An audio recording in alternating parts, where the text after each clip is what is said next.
The last time anyone saw her, it was just another quiet Monday evening, November 26, 2012, in Sandpoint, Idaho. 13-year-old Clara Devlin pulled on her worn gymnastics shoes, fixed her bright blue headband, and walked down Boyer Avenue through the falling snow toward the Sandpoint Gymnastics Academy. An hour later, her father drove the same route to bring her home. She was gone. No signs of struggle. No witnesses. Only a few boot prints fading into the snow, swallowed by the wind near the edge of the woods. The entire town searched, through the forest, along the frozen lake, in every shadow the winter touched. But Clara had vanished, and with her, the quiet safety Sandpoint once believed it had. For nearly a decade, the case froze in silence, until a single forgotten strand of DNA thawed the truth no one saw coming. I spent countless hours retracing this story for those who still believe justice can outlast time. People told me no one would ever subscribe to a channel like this, but I still believe good people will. So if you care about stories that bring truth out of the cold, hit like, subscribe, and turn on the bell, because somewhere out there, another case is waiting to be heard. Long before the headlines, before the police tape and cold case detectives, before Sandpoint became a word whispered with unease, there was only the hush of November wind, swirling through the tall pines around Lake Pendorel. Snow had started early that year, powdering rooftops, muting the hum of cars, settling into the silence that covered the little mountain town like a heavy blanket. On Boyer Avenue, light glowed from the windows of a small wooden house, soft against the deepening dusk. Inside, 13-year-old Clara Devlin sat on the worn rug by the fireplace, bent over a pair of battered gymnastics shoes. She tugged at the laces with practiced determination, her fingers red from the cold, her dark hair pulled back with a bright blue headband, the same headband she wore for every meet, every practice, every leap across the balance beam. The house smelled of pine needles and the soup simmering in the kitchen. In the next room, her father, Mark Devlin, hunched over the kitchen table, hands stained with grease from a long day at the auto shop. He watched his daughter, saw the way she never complained about practice, about bruises or blisters, never grumbled about chores or the endless Idaho winter. Clara was the heart of the Sandpoint Gymnastics Academy, a girl who moved through life with a contagious brightness, a determination that made even the most difficult routines look effortless.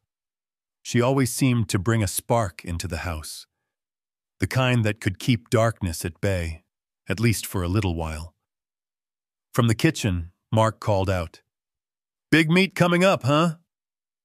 Clara looked up and grinned, the blue headband a sharp streak against her hair. "State qualifiers. Coach says I have a real shot this year, if I stick the landing." Her father's smile was tired but proud. "You always do." Lydia, her mother, bustled in from the hallway, a bundle of lesson plans and textbooks under one arm. She was an elementary school teacher at Lincoln, and her days were long, tending to her students, worrying over report cards and kids with empty lunchboxes. But tonight, she pressed a gentle hand to Clara's shoulder, eyes shining with warmth. "Don't stay out too late, honey. The lake will freeze before you know it." Clara flashed a mischievous look. "I'll be home before the lake freezes, Dad. Promise." No one in that cozy little house knew that this would be the last time they'd see their daughter with the blue headband, tying her shoes, joking in the light. No one could sense the shadow pooling at the edges of town, or the storm that would crack Sandpoint's quiet open for good. The sky outside turned indigo as Clara zipped her jacket, grabbed her gym bag, and darted out the door. She ran down the porch steps, leaving little boot prints in the snow, breath clouding the air. Mark watched her go, a flicker of worry crossing his face, a feeling he'd learned to ignore, the everyday anxiety that comes with loving something more than yourself. Maybe if he'd paid attention to that feeling, he would have done something different. But the world seemed safe. The town seemed small, and Clara had always come home. At the end of the street, Clara met her best friend, Jenny, who waited by the mailbox, bundled in a red parka. They trudged together down Boyer Avenue, their laughter echoing between the houses, snowflakes catching in their hair. Christmas lights flickered on porches, dogs barked behind fences, and the sharp, clean air smelled of wood smoke. They passed by the old iron bridge and the gas station, then the dark windows of the bakery, closed for the night. At the Sandpoint Gymnastics Academy, the fluorescent lights buzzed, the mats smelled of chalk and sweat, and the faint strains of pop music drifted from the sound system. Clara practiced her floor routine, spinning, tumbling, leaping with a grace that made even the other girls stop and stare. Her coach watched closely, offering gentle corrections, but mostly marveling at the fierce concentration that set Clara apart.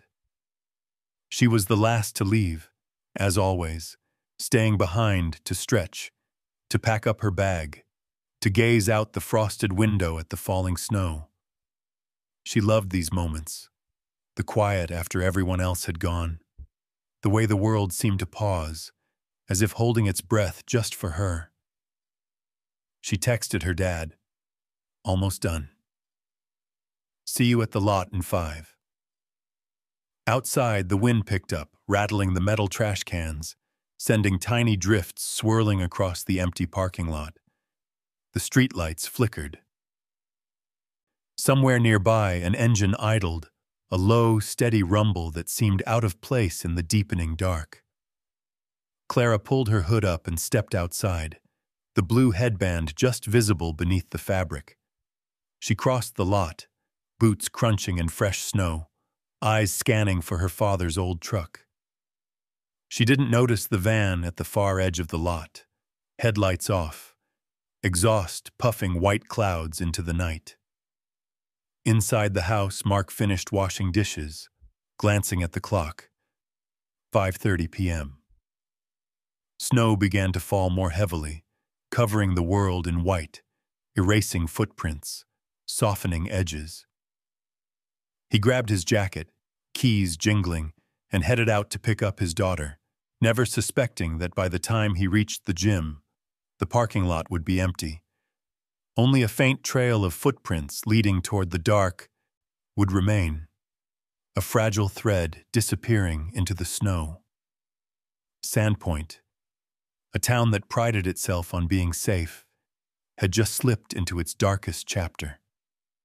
And no one, not Clara's family, not her friends, not the tired coach locking the doors, could have known that the nightmare was already unfolding, silent and unseen, beneath the cold November sky.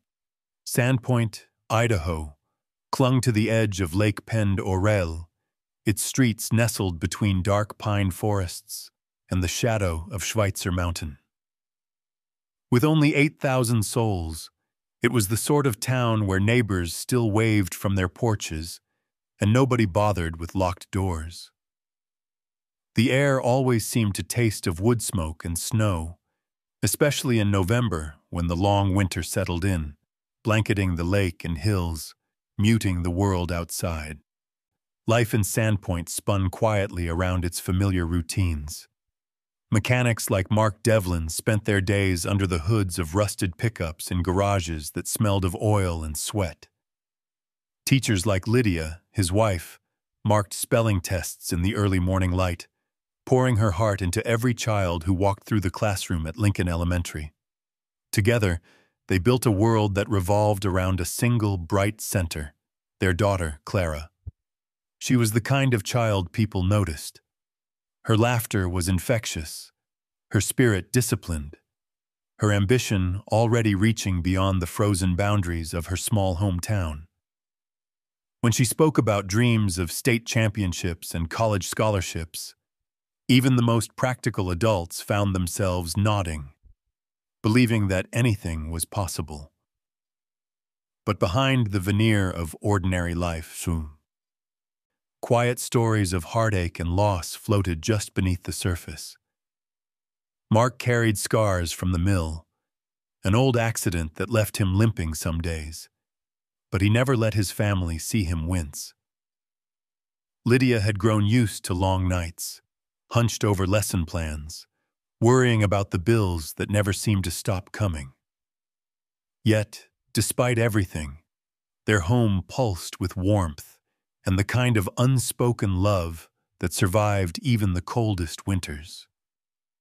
Elsewhere in Sandpoint, Detective Sarah Myers was trying to start over.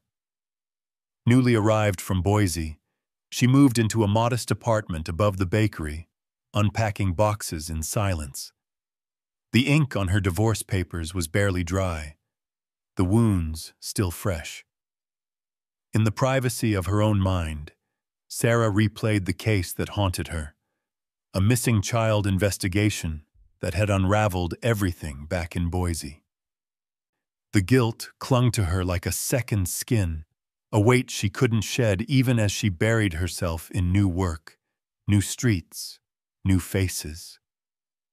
She was determined to prove something, not just to her colleagues, but to herself, that next time, things would be different. Sarah kept a low profile at first, navigating the rhythms of small-town policing, learning who mattered and who listened. Most cases in Sandpoint were petty theft, neighborly disputes, or the occasional bar fight. But every so often, her thoughts drifted back to missing children, to the ache in a parent's voice, to questions that never found answers.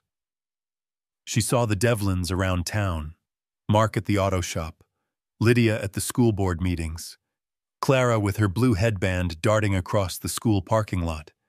Sarah felt a strange, protective affection for the girl, even before their lives would collide in ways neither could imagine. Sandpoint's heartbeat was community. Friday night games at the high school, the old-timers' breakfast at the diner, fishing tournaments when the ice thawed, and the annual winter carnival that painted Main Street with laughter and lights. Everyone knew everyone, or at least thought they did. That sense of safety, of knowing, bred a kind of quiet arrogance.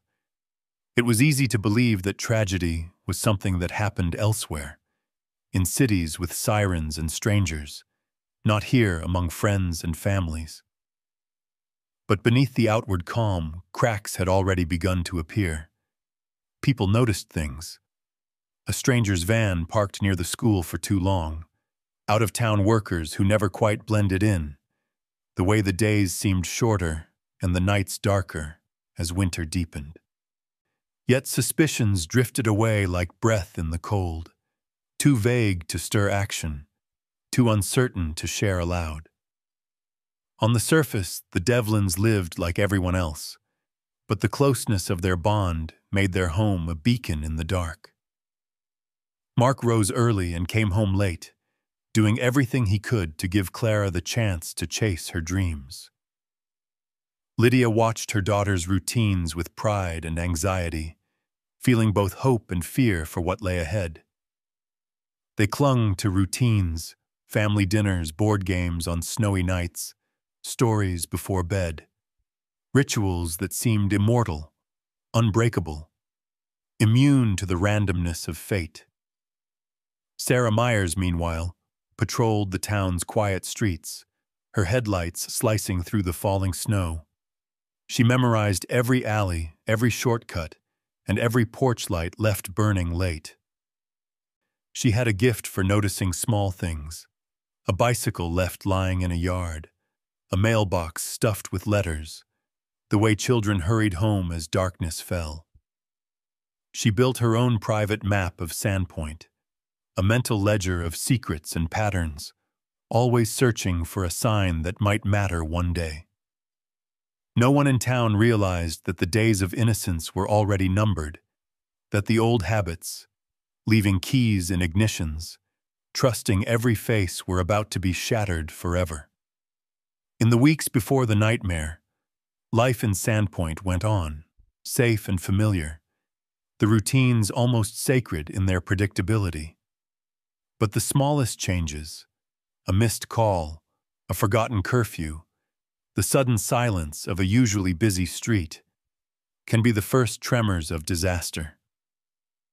In the gentle lull before tragedy, every heartbeat felt normal, every snowflake ordinary, and every family tucked in for the night believed that nothing could go wrong in Sandpoint.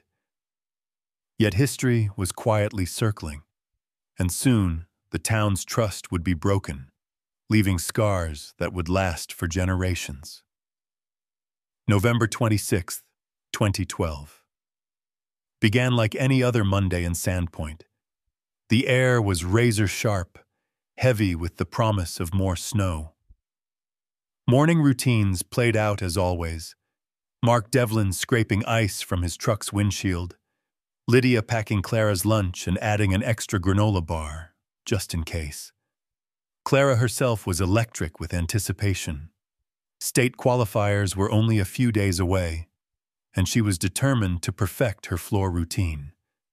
That blue headband, bright and brave, crowned her hair, a silent badge of hope. By early evening, Lake Pend Oreille was already rimmed in frost. Darkness arrived swiftly in the north, swallowing color, turning the world to shadows. At the Sandpoint Gymnastics Academy, the air inside buzzed with energy, feet pounding mats, chalk dust floating through fluorescent light, the muffled sounds of determination and youthful ambition. Clara trained harder than ever, her movements crisp and focused, each tumble and leap meant to silence the doubts that haunted her just before competition. The end of practice came with the usual shuffle, girls collecting backpacks, coaches locking supply closets, laughter bouncing down the halls. Clara lingered, as always, stretching in front of the mirror. She liked the quiet after the storm of energy, the echoing emptiness of the gym when everyone else had already left. Sometimes she felt this was her true home, the one place she could fly. A grainy surveillance camera, perched high above the entrance, captured her final moments at the academy that day. At 5:10 p.m., it showed a slender figure in a puffy jacket, blue headband, a slash of color, slipping out into the growing darkness. Her bag swung lightly at her side, her steps unhurried, as if nothing could reach her in this familiar corner of the world. Outside, the parking lot was nearly empty, only a few scattered cars beneath the orange glow of streetlights. Across the way, a gas station's neon sign flickered weakly, the only splash of color in a landscape turned almost black and white by winter's grip. The station owner, an old man named Virgil, watched from inside, warming his hands by the coffee pot. He barely noticed Clara, but something else caught his eye. A white Ford Econoline van, parked in the far corner, engine running, headlights off. He thought it odd, but not odd enough to write down a license plate, not odd enough to step outside into the cold. Clara's phone buzzed in her pocket. She typed a quick reply to her father. "Leaving now." She did not see the van's driver glance her way, did not hear the faint click as a camera phone snapped a blurry picture from inside the vehicle, did not sense the predatory focus locked onto her solitary figure. The wind picked up, spinning icy crystals in the air, biting through her jacket as she hurried across the parking lot. Then, for a handful of minutes, all trace of her seemed to vanish into the night. Mark arrived at 5:30, right on time, his headlights sweeping over the deserted lot. Clara was nowhere to be seen. He called her phone, straight to voicemail. He circled the lot twice, heart beating faster with every empty space, every minute that ticked by with no sign of his daughter. The snow had begun to fall in earnest, and what little evidence remained, footprints, tire tracks, was quickly being erased. Panic did not arrive all at once. It came as a slow drip of unease. Mark waiting in the truck, scanning every shadow, replaying his daughter's last words in his mind. After 10 minutes, he called Lydia, hoping she might say Clara had decided to walk home with a friend. She hadn't. He called again and again, voice growing strained, urgency bleeding into fear. Only the faintest trail of footprints led from the edge of the gym lot toward the tree line, then disappeared where the snow had drifted deeper. Mark followed them, calling Clara's name, his voice lost in the wind. There were no answers, just the hush of falling snow, the cold so sharp it seemed to burn. By 6:00 p.m., Lydia had called the police. Officers arrived quickly. Sandpoint was not a place where children simply vanished. Flashlights cut through the darkness, beams darting across the white silence. They found nothing. No dropped bag, no signs of a struggle. Only that vanishing set of prints and the cold silence that had swallowed Clara whole. As hours slipped by, hope twisted into dread. Detective Sarah Myers was called to the scene, boots crunching over ice. Memories of Boise and old wounds surfacing unbidden. She moved with methodical precision, canvassing the area, interviewing the handful of people who'd been nearby. Virgil, the gas station owner, mentioned the white van, his words vague and uncertain. A camera above the station caught nothing but grainy shapes and shifting headlights.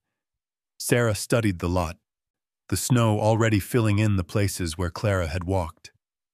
She felt the heaviness of a familiar grief settling over her shoulders, a sense that the story was already slipping beyond her reach. By midnight, the parking lot was cordoned off, the gym dark and silent, a single blue headband poster already taped to the community board by the front door. Mark and Lydia sat together in their kitchen, the phone clutched between them, waiting for a ring that would not come. In a town that thought itself immune, the first true night of fear had fallen, and somewhere beyond the edge of light, the cold was hiding secrets that Sandpoint would spend years trying to uncover. Morning arrived, but it brought no comfort. Instead, a gray, relentless light crept over Sandpoint, spreading with the news that would shatter every parent's sense of safety. At dawn, the local radio station KPND interrupted its usual playlist of classic rock and weather updates. Instead, the voice of the morning anchor, brittle with emotion, echoed through kitchens and car radios. Missing child alert.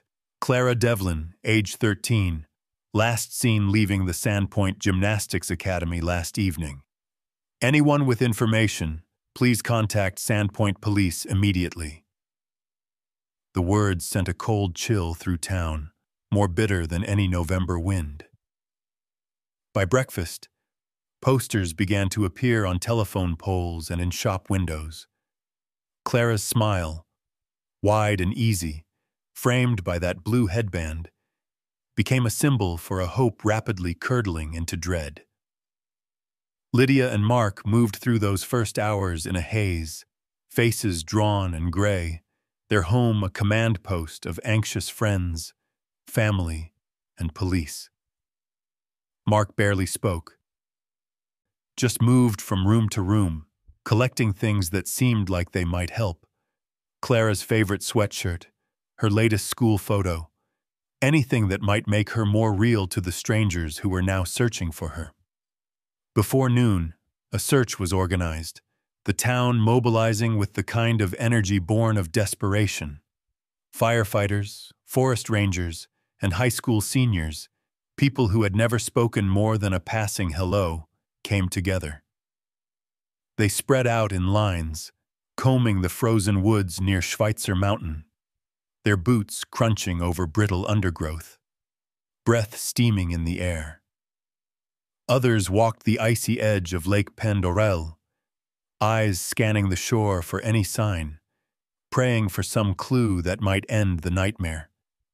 Helicopters from Spokane buzzed overhead, their searchlights swinging over pine and snow. Police dogs were brought in, their handlers murmuring to them, hoping for a scent, a lead, anything.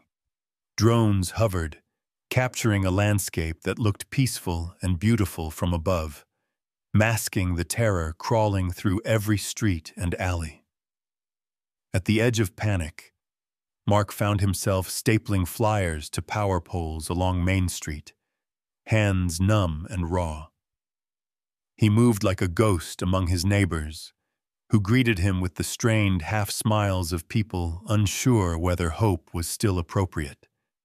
Lydia faced the camera's red light at the KPND studio, her voice cracking as she pleaded for anyone to call if they saw her daughter. On social media, the story exploded. People from Coeur d'Alene to Boise began sharing Clara's image, their posts layered with prayers, theories, and dread. As daylight faded, Detective Sarah Myers returned to the scene, methodically retracing Clara's last known steps. She studied the nearly vanished footprints at the edge of the parking lot, replaying the gas station's security footage in her mind.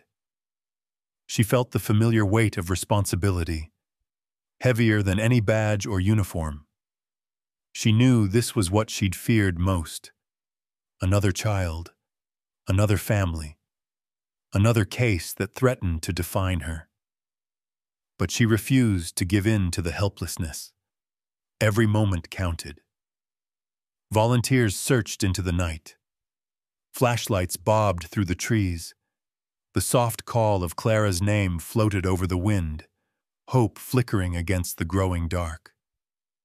But the hours stretched on, and there was no sign, no mitten, no backpack, no blue headband caught on a branch. Just silence, cold and total, punctuated by the occasional sob or the shouts of search leaders rallying their teams. In the Devlin home, Lydia listened as the police asked the same questions over and over. Had Clara been upset? Was there anyone new in her life? Had she ever run away before?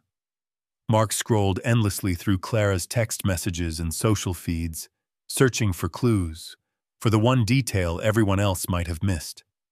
At one point, he closed his eyes and tried to remember the last words he had spoken to his daughter, the exact way she had smiled as she walked out into the snow.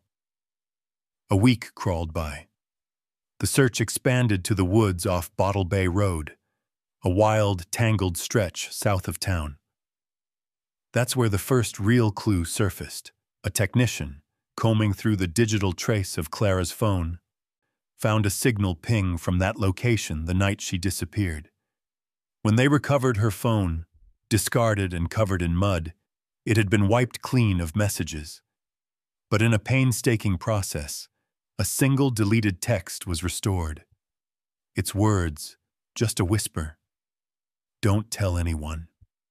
He's here. Sandpoint, for all its quiet strength, was transformed by fear. Parents walked their children to school, refusing to let them out of sight. Doors once left open for neighbors were bolted shut. The warmth of community twisted into suspicion, of strangers, of those who didn't quite fit, of anyone who looked out of place. Nights grew longer, shadows deeper, and the little town by the lake found itself lost in the cold grip of uncertainty. Still, some wouldn't let go of hope. At the lake's edge, blue headbands fluttered from the boardwalk railings, tokens of faith left by Clara's friends. People gathered at the church, lighting candles, whispering prayers, holding on to the fragile belief that somewhere, somehow, the story would turn toward light again. But as another week faded into darkness, and with every lead growing colder, the community braced itself for truths it could not yet bear to speak aloud. In the weeks that followed Clara's disappearance, the entire identity of Sandpoint shifted. Hope faded, and frustration sharpened. Rumors churned at every diner booth, whispers traded in supermarket aisles, and speculation filled the void where answers should have been.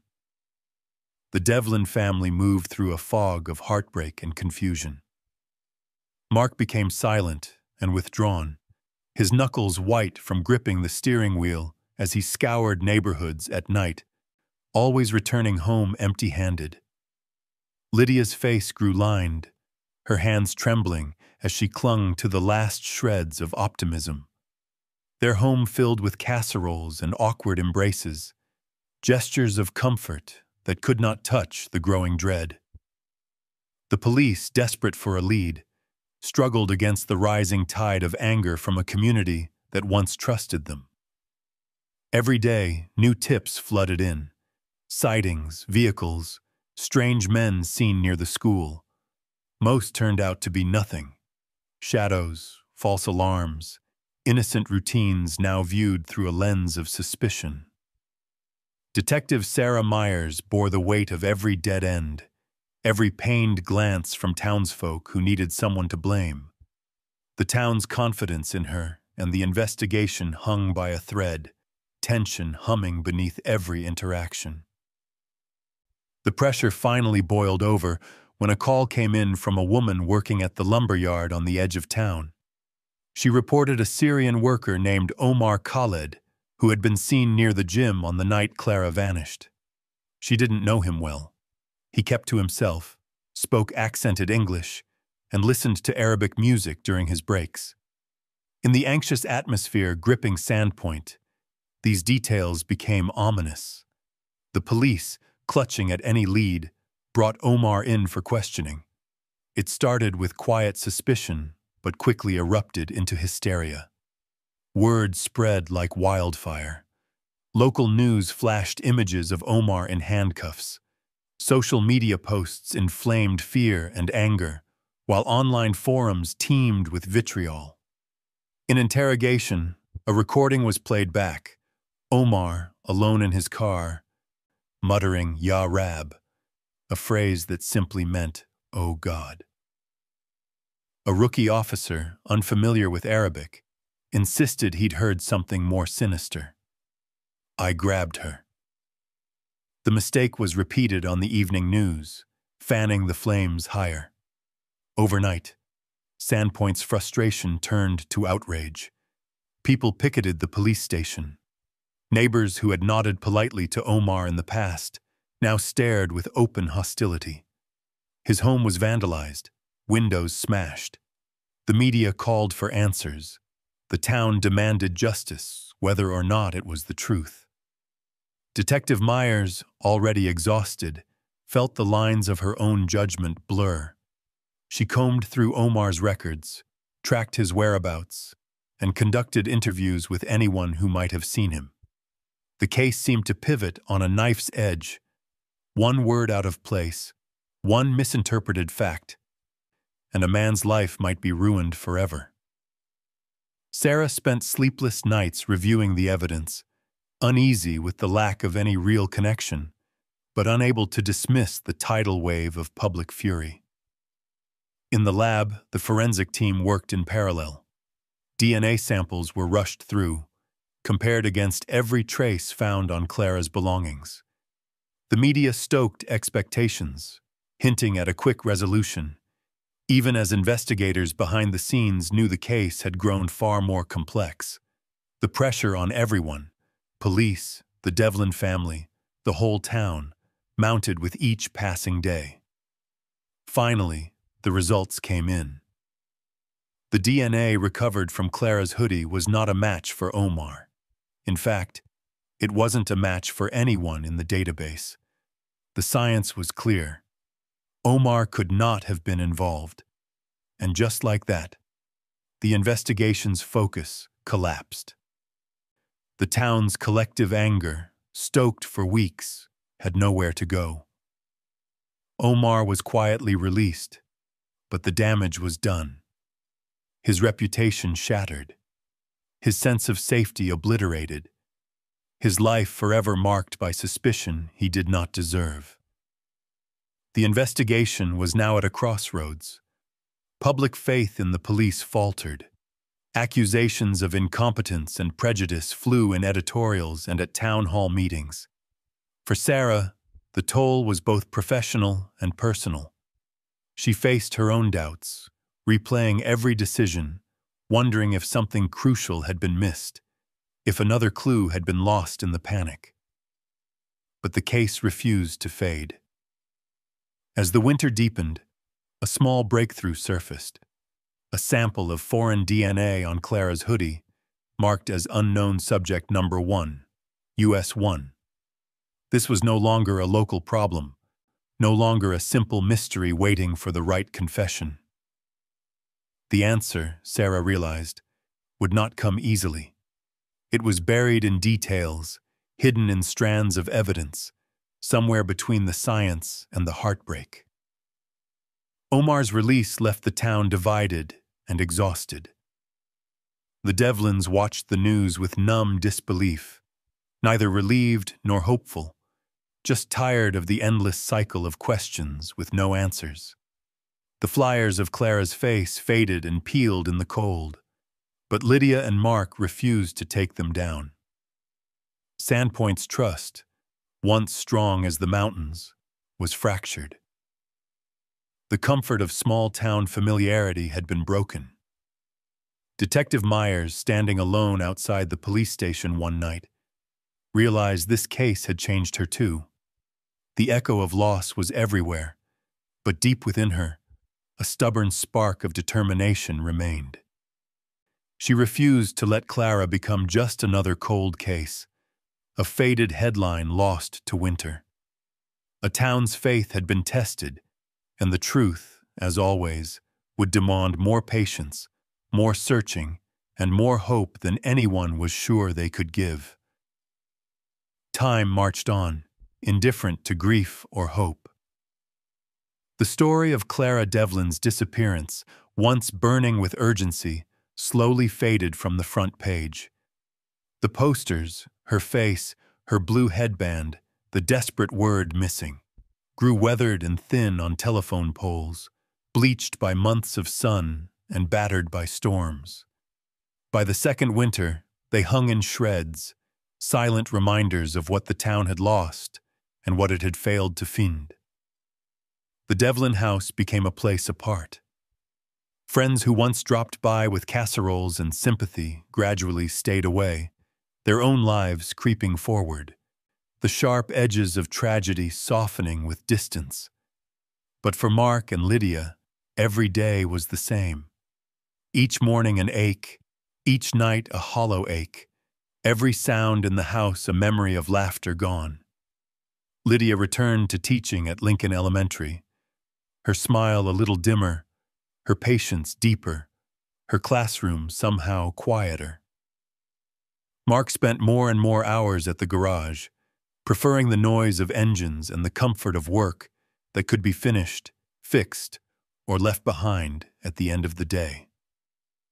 But every November, as the days grew short and the air turned sharp with the promise of snow, the wound reopened. On the anniversary of Clara's disappearance, the Devlins organized a vigil at City Beach.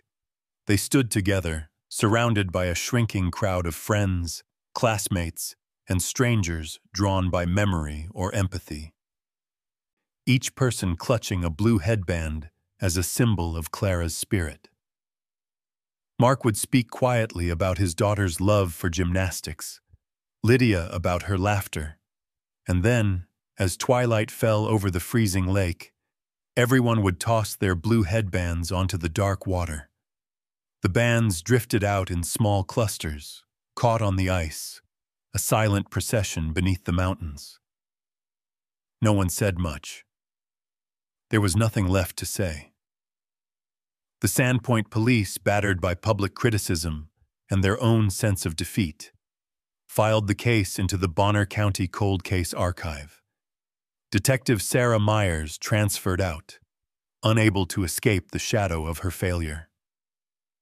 She drove south to Boise for a while, then eventually landed with the Idaho Genetic Project, a special task force dedicated to old cases, unresolved disappearances, unsolved murders, each one defined by the absence of answers.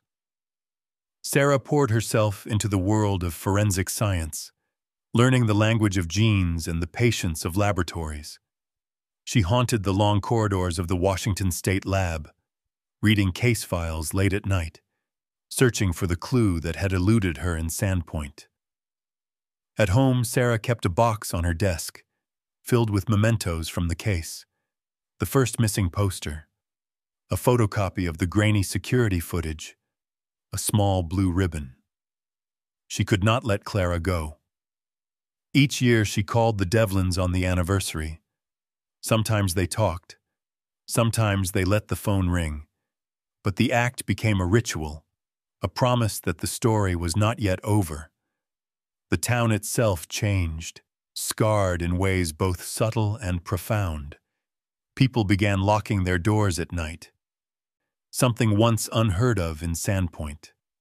Children walked to school in groups, watched by anxious parents from windows and porches. The woods that had once been a playground for adventure now seemed to press closer, darker and more threatening. The innocence of Sandpoint was gone, replaced by a wary vigilance that no one quite wanted, but no one could abandon. Yet even as the years stacked up, hope flickered on the margins. Technology advanced. Across the country, cold cases began to break open, thanks to new DNA analysis and the rise of genetic genealogy. Sarah paid attention, sending samples from the Devlin file to new labs as soon as processes improved. Each time, the result came back the same. The DNA found on Clara's hoodie, labeled Unknown Subject Number 1, US 1, had no match in any law enforcement database. It was a ghost, a signature of someone the system had never caught. But Sarah refused to let go. She pressed the lab techs to retest, to try new methods, to check against new registries. Every slight development, a new database, a new algorithm, meant a late night for Sarah, scrolling through endless lists of partial matches, trying to fit puzzle pieces that never quite clicked. Her colleagues admired her dedication, though some called it obsession. She shrugged off their comments. For her, this was not just a case. It was a debt, a promise she had made on a snowy night in Sandpoint, a promise she could not break. Meanwhile, Mark and Lydia's vigil became something larger. Other families, those who had lost children or lived through brushes with tragedy, began to join them. The blue headbands became a symbol for missing children across Idaho. The story of Clara Devlin woven into the fabric of the state's memory. News crews occasionally returned, hoping for a breakthrough or a new angle, but most left with nothing more than shots of the lake and quiet interviews. Through it all, time moved in its slow, implacable way. Clara's room was left untouched, her trophies and photos gathering dust, the blue headband she wore every day hanging from her mirror. The cold case file grew heavier with each year, filled with dead leads and false hopes, but never quite closed. Hope, it seemed, was as stubborn as the Idaho winter, sometimes only a flicker, but always, somehow, refusing to die. By 2020, the world had changed in ways no one in Sandpoint could have imagined. But beneath the headlines and global anxieties, the old cold cases quietly gathered dust, until one spring morning, when a ripple of possibility disturbed the long silence of the Devlin file. At the Washington State Crime Lab, the air was sterile, humming with machines and the quiet focus of those who had spent years translating biological traces into evidence. Dr. David Larson was known for his patience, part scientist, part detective, and wholly obsessed with the power of genetics to unlock secrets the world thought buried.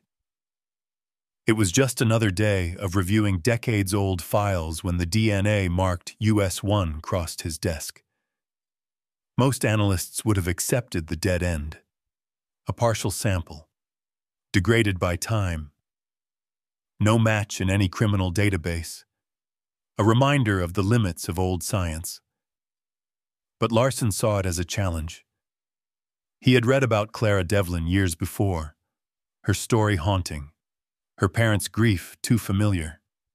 By 2020, genetic genealogy had transformed the landscape of forensic investigation. The process, once painstaking and slow, now unfolded in virtual spaces, thousands of DNA profiles compared, mapped, and cross-referenced to build a digital family tree. Dr. Larson uploaded the US1 sample to a growing network of consumer DNA databases, searching not for a direct match, but for distant relatives, cousins, half-siblings, aunts and uncles, who might never have set foot in Idaho. Weeks passed, each day another small step. At first, there were only weak connections, third and fourth cousins, scattered across the Northwest, none close enough to build a case. But Larson persisted, following the twisting branches of ancestry, filling in blanks, cross-checking records, searching public obituaries, birth certificates, and news archives for clues. Then, finally, a stronger match. The US1 sample partially aligned with member of the Guerin family, a sprawling clan rooted in Idaho Falls. It wasn't a bullseye, but it was enough. The Guerins had lived in the state for generations, their history tangled with local industries, farming, trucking, construction. Larson mapped out every male descendant who might fit the age profile, running background checks, compiling old addresses, tracing movements over the years.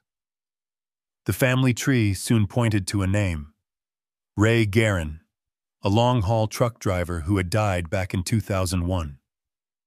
For a moment, the breakthrough seemed to lead nowhere. A dead man couldn't have taken Clara. But Dr. Larson was undeterred. He broadened the search, looking for siblings, children, anyone who shared enough of the genetic signature to narrow the field. His attention settled on a branch of the family that had drifted north in the late 1990s, ending with a man named Ethan Cole. Ethan Cole, 45, worked construction, drifting from job to job, rarely staying anywhere long. One detail caught Larson's eye. In 2012, Cole had worked as a subcontractor, repairing electrical wiring at the Sandpoint Gymnastics Academy. The timeline fit. So did the geographic proximity. A quick background check showed he'd owned a white Ford Econoline van for years, the same kind of van the gas station owner had mentioned all those years ago. The same model caught, just barely, on grainy security footage. No criminal record, nothing to mark him as a predator, just a string of low-wage jobs, rentals, and a long history of going unnoticed. Now, the science required proof. Working with Idaho authorities, Dr. Musung, Larson set in motion a quiet plan to collect a new DNA sample from Ethan Cole. Police followed him with the patience of seasoned hunters, waiting for the right moment. One afternoon in late April, Cole tossed a plastic water bottle into a garbage can outside a convenience store. Investigators retrieved it within the hour, rushing the sample to the lab. The results arrived like a thunderclap. The DNA was a perfect match for US1. The echo of Clara's last night, preserved for 8 long years, had finally become a voice. It was as if the walls between past and present had thinned, letting the truth seep through. On May 17, 2020, officers surrounded Cole's modest home on Ponder Point Road. They moved with care, aware of the weight their actions carried, the eyes of an entire town, and perhaps a whole state, watching. In the garage sat the old white van, now covered in dust and pine needles, but unmistakable to anyone who had studied the case. Evidence teams worked with meticulous caution, combing through the van's interior, searching for fibers, hairs, traces of a nightmare that had haunted Sandpoint for nearly a decade. For Detective Sarah Myers, who had never truly let go of the case, the call came in the early morning hours.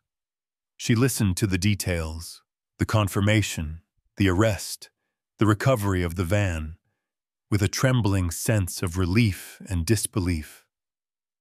After all the years of doubt, of vigils and faded posters, of names and faces lost to time, a single truth had finally emerged from the cold.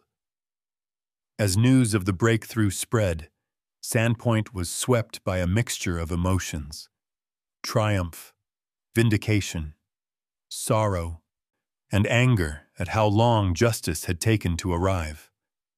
The town gathered at City Beach once more, blue headbands drifting on the lake, this time joined by tears of both grief and gratitude. For the first time in 8 years, the silence was broken, not by rumor or speculation, but by the patient, unyielding voice of science.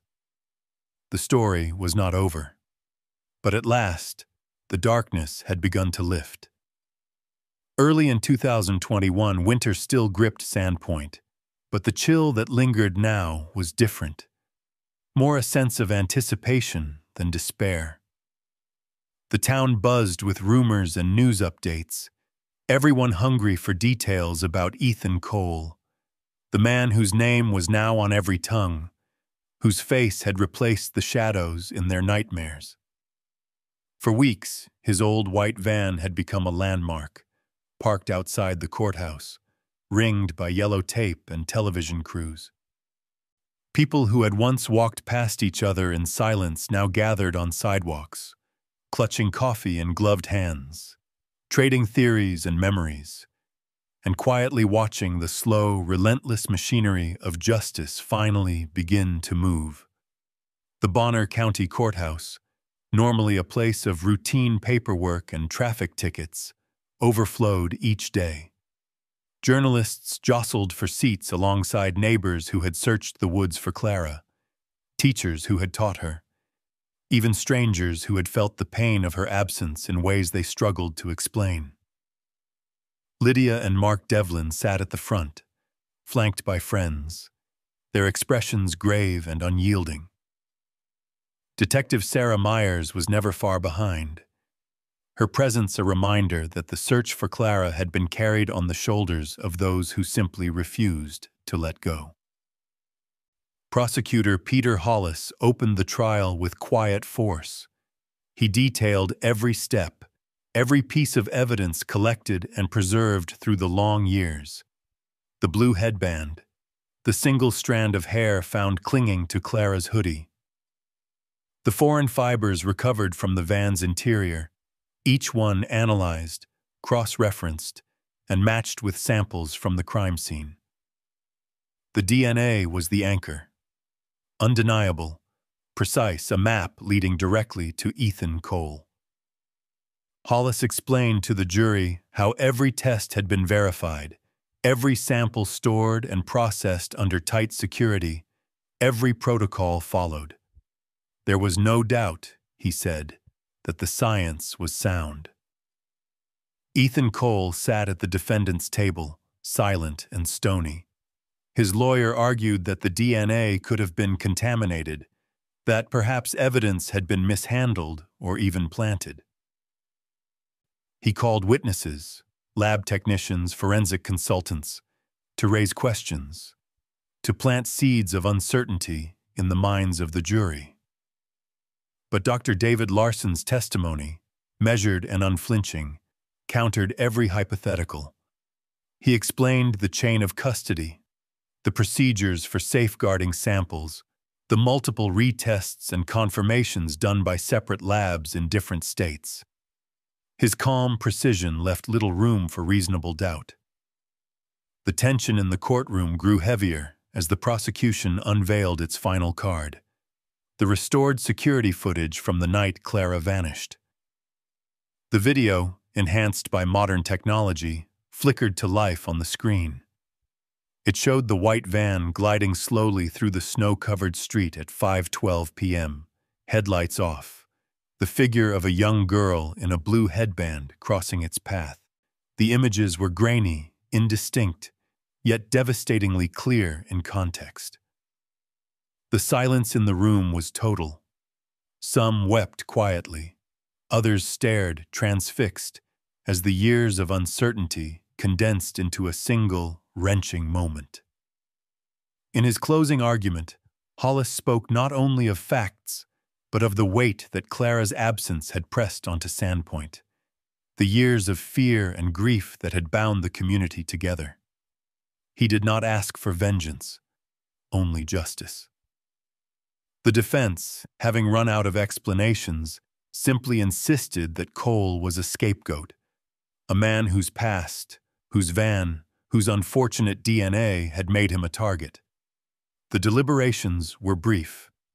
When the verdict was read, guilty on all counts, the collective exhale was nearly palpable.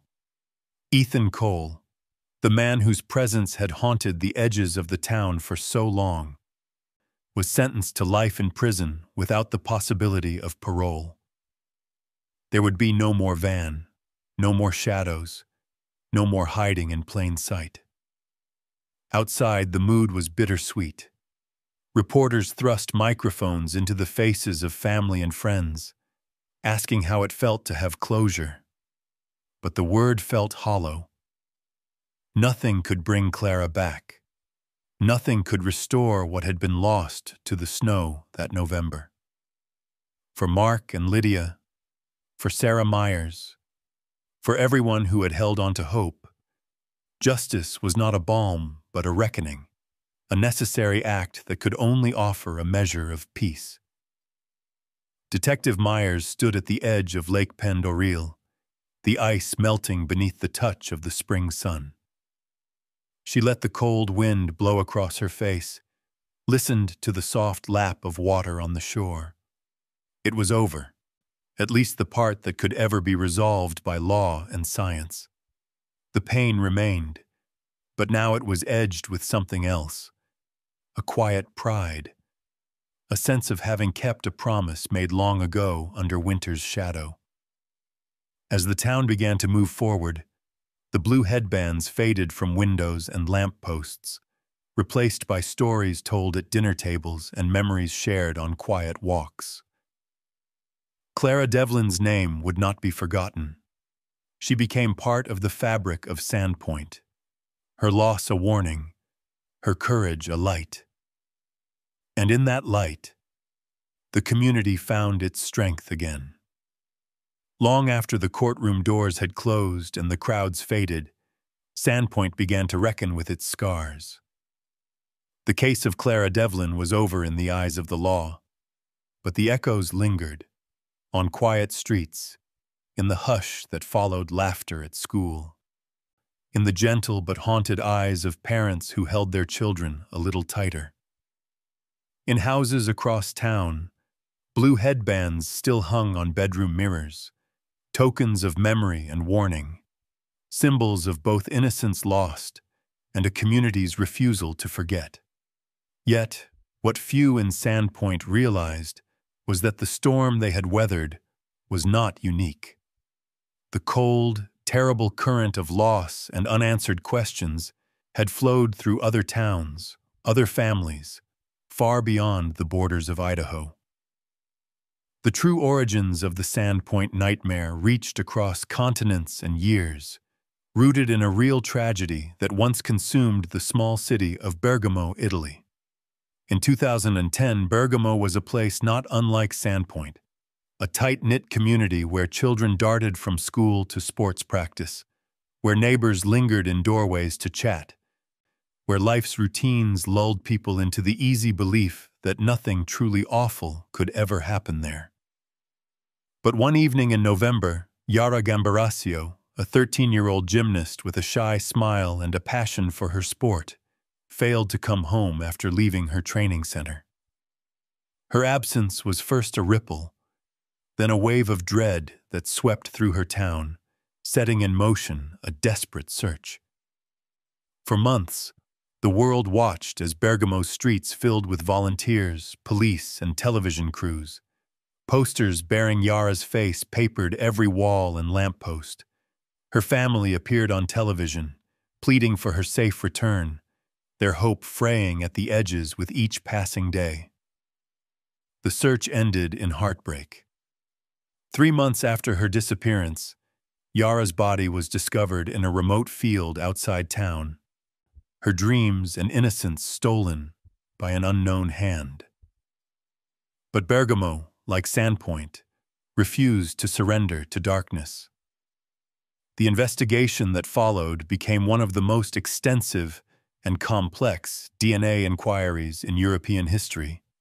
Thousands of samples were collected, from local men, relatives, and strangers passing through. Investigators mapped genetic relationships, tracing lines across families and generations, sometimes closing in on a possible suspect, only to be forced to start again when the DNA didn't match. It was painstaking, exhaustive, and at times seemed hopeless.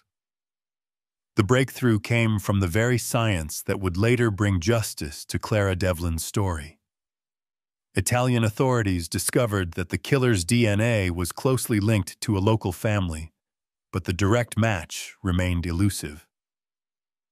It was only through the tireless effort of genetic genealogists who pieced together the intricate puzzle of family trees and partial matches that the trail finally led to Massimo Bossetti, a builder with no criminal record who lived quietly not far from where Yara had vanished. In 2014, Bossetti was arrested and, after a highly publicized trial, convicted of Yara's murder. The legacy of Yara Gambarasio's case reverberated far beyond Italy. It proved, in the most wrenching way, that even the darkest mysteries could yield to the persistence of science and the unrelenting hope of those left behind. It also cast a shadow, a reminder that no place, however peaceful, was immune to loss. Yet, in the wake of such heartbreak, families and communities found new resolve to seek answers, to remember, and to protect.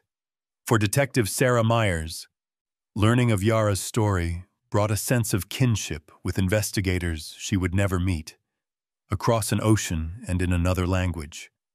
She recognized the haunted determination in their faces, the exhaustion, and the stubborn refusal to give up. In quiet moments, she wondered how many more missing children would be saved by what they had learned, by the advances in DNA tracing, the resolve to keep digging, the willingness to follow a case wherever it led, no matter the years or the cost. The story of Sandpoint, then, was more than just the tragedy of one girl, one family, or even one town. It became a chapter in a global narrative, a story of how ordinary lives can be upended by the unthinkable, and how the ripples of one act of violence can inspire movements of justice, compassion, and technological progress across the world. In every vigil, in every courtroom, in every whispered prayer for a missing child, the legacy of Yara and Clara lived on. Years later, people in Sandpoint would sometimes tell the story of the blue headbands on the lake, of the relentless search, of the cold case that finally broke open under the bright lights of science and the steadfast hearts of those who refused to let hope die. Parents taught their children the lessons that came from pain, to trust, but also to be cautious, to hold their loved ones close, and never to turn away from someone in need. Through it all, the line between fact and fiction blurred. What mattered most was not just the truth of what happened, but the truth of what was learned, and the promise to never let memory fade, no matter how cold or long the winter might be. Years slipped by as they always do, quietly and without mercy. The rhythms of Sandpoint resumed.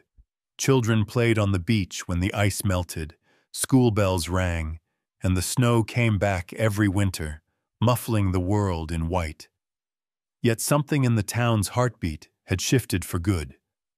The old innocence had been traded for wisdom, and the memory of Clara Devlin became more than just a photograph on a mantel or a story whispered before bed. It became a living current, shaping the lives of everyone who remained. At each anniversary, blue headbands reappeared across Sandpoint.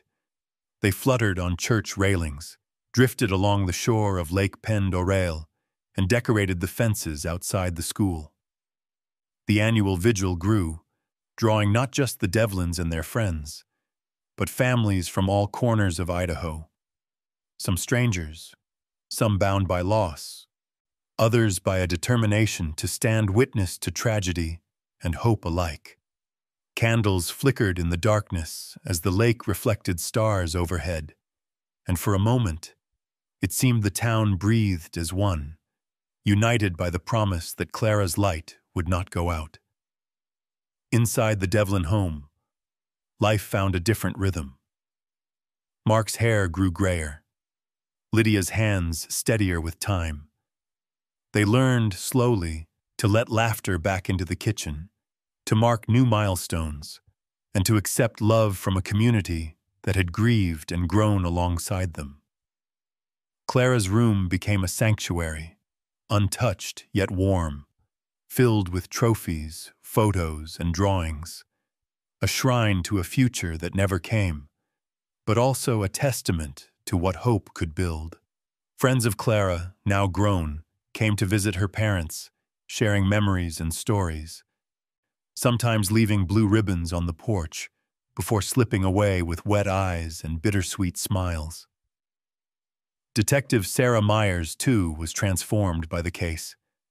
The years spent searching for Clara, first as a local investigator, then as part of the Idaho Genetic Project, had carved deeper lines into her face, but also given her a quiet resolve that could not be shaken.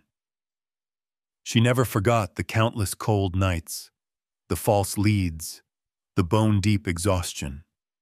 She also never forgot the candlelit vigils or the sight of blue headbands bobbing on the lake, small but defiant signals of a community's courage. Whenever a new case crossed her desk, she carried Clara's memory with her, pressing forward with a kind of stubborn grace she hadn't known she possessed. As Sandpoint healed, the lessons of Clara's story echoed outward. Other towns, other families, found strength in what had been achieved. Advances in DNA technology, driven by the heartbreak of cases like Clara's and Yara's, brought answers to parents who had waited too long, and forced the world to reckon with the power and responsibility of new tools. But it wasn't only science that made a difference.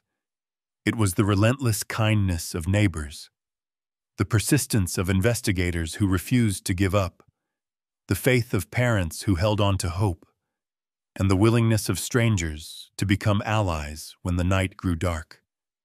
Clara Devlin's story, and those like hers, became a call to vigilance, not of suspicion, but of care.